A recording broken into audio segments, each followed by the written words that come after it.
आज हम complex compound के आईयूपीएसी नाम कैसे लिखे जाते हैं उनके बारे में चर्चा करते हैं। इनके नियम के लिए कुछ 4-5 नियम हैं, उनके बारे में हम जानकारी करें। जैसे हमने कहा कि साधारण सा हम उदाहरण ले रहे हैं, K4FeCN6 ये एक कंपाउंड है।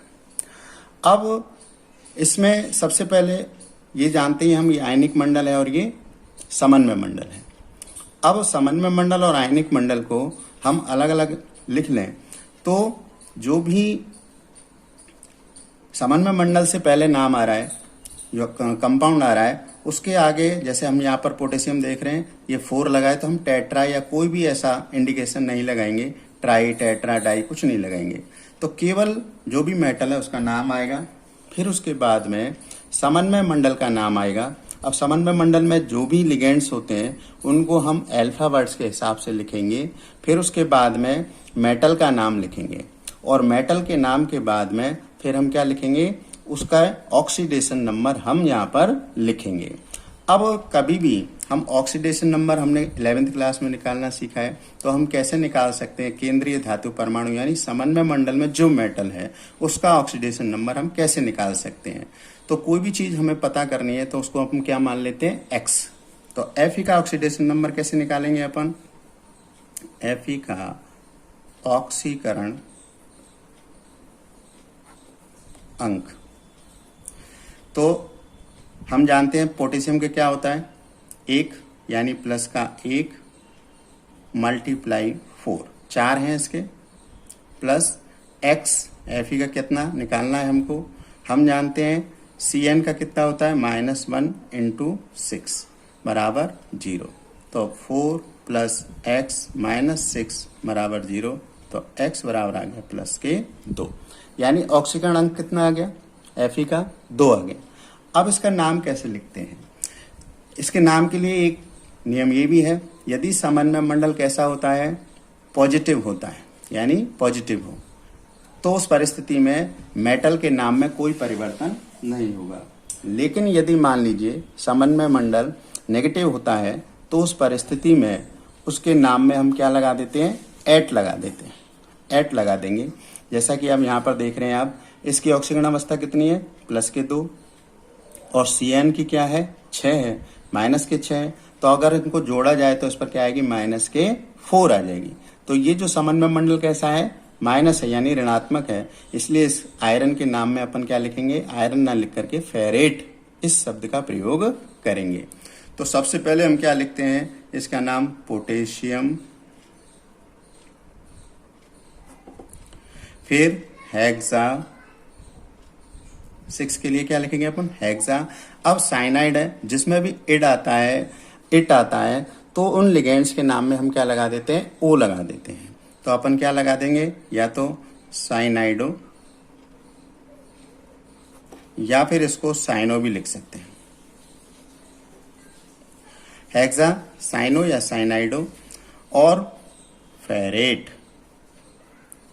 एट लगा देंगे और ब्रैकेट में इसकी क्या लिखेंगे, ऑक्सीकरण अवस्था लिखेंगे। और ऑक्सीकरण अवस्था अपन ने कितनी निकाली है, 2 निकाली है, तो इसको रोमन लेटर्स में लिखते हैं, फेरेट। तो ये कंपाउंड का नाम हो गया। तो इस प्रकार से हम किसी भी यौगिक का आईयूपीएसी नाम लिख सकते हैं। और यदि हम प्रैक्टिस करें तो देखिए, और प्रैक्टिस करते हैं कि PtCl3NH3।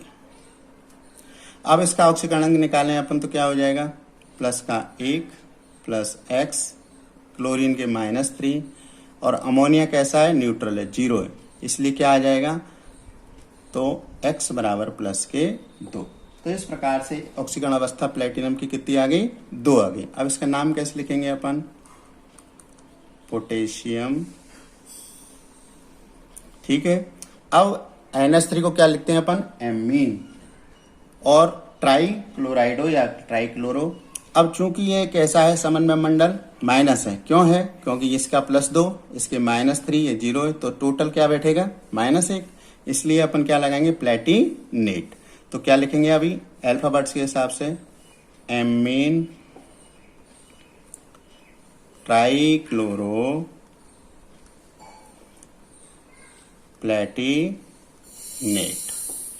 और क्या आ जाएगा, इसकी ऑक्सीकरण अवस्था कितनी आ गई, सेकेंड। तो इस प्रकार से हम इसका नाम लिख सकते हैं। अब किसी और उदाहरण लें अपन, जैसे प्लेटिनम Cl2 एथिलीन का ट्वाइस और NO3 ट्वाइस। इस प्रकार से कोई कंपाउंड है, हम इसको लें तो अब देखें, अब इसमें इसकी निकालें अपन, क्या आ जाएगा, X-2 एथिलीन डाइएमीन का 0 और NO3 का -1 होता है, यानी कि -2 बराबर क्या हो गया, 0।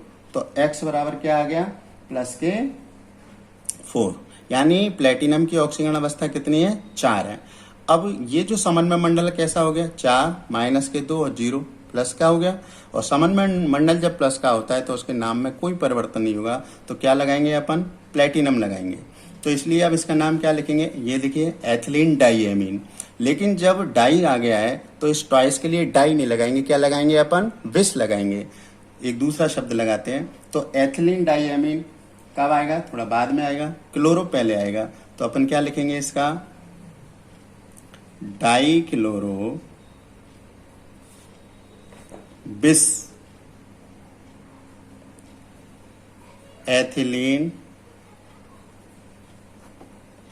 डाइएमीन प्लेटिनम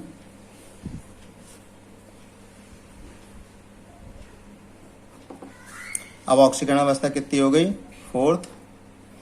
और डाई नहीं लगाएंगे, क्या लगाएंगे, नाइट्रेट। तो इस प्रकार से हम इनके आईयूपीएसी नाम आराम से लिख सकते हैं और उनकी प्रैक्टिस भी कर सकते हैं। यदि मान लीजिए कुल मिलाकर के ये है कि समन्वय मंडल में जो भी केंद्रीय धातु परमाणु है या समन्वय मंडल अगर ऋणात्मक है तो धातु के नाम में एट लगाएंगे, यदि पॉजिटिव है या उदासीन भी है तो उस परिस्थिति में उसके नाम में कोई परिवर्तन नहीं होगा।